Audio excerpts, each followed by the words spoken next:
Hello, friends. It is the 23rd Sunday of Ordinary Time, and I just wanted to share a few words about the readings this Sunday for this online homily. Feels like it's been quite a few weeks since I've done this with Father Tom, and I actually missed a week, so now I'm actually getting my homework done. We have some pretty challenging readings in the Gospel. Jesus calls us really to this accountability for speaking to others when they're doing something wrong, especially when they've harmed us. The prophet makes it clear in the first part that we're held accountable not just for what we do, but for failing to tell other people the truth.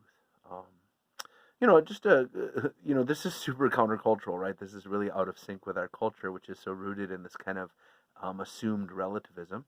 I'll just say, first of all, relativism just doesn't have any interest for a Christian, right? The idea that there isn't any moral truth, that makes universal demands upon all of us, that different people have different truths.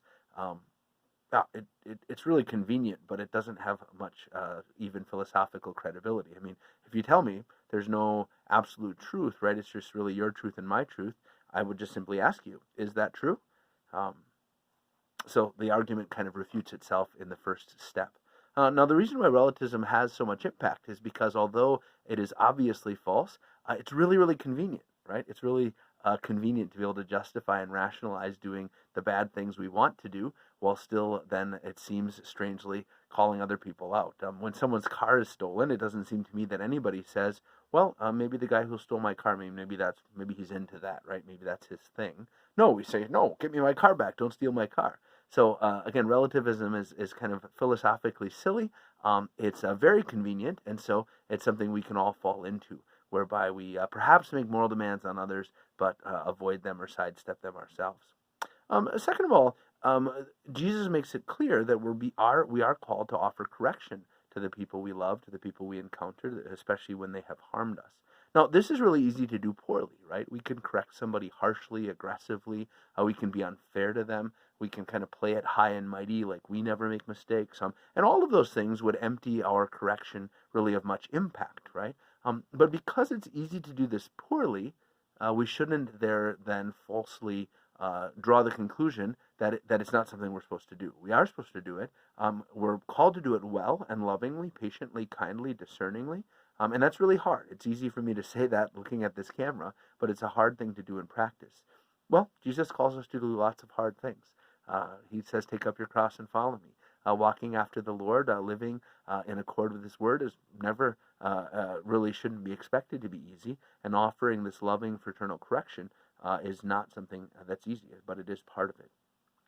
Just finally, as we're called to that, and as we're called to do that prayerfully again, gently, discerningly, patiently, I think the place where it's really hard is if Jesus calls us to correct others, it seems to me that it's pretty clear that we're called to be willing to receive correction. Whew, that's hard, hey?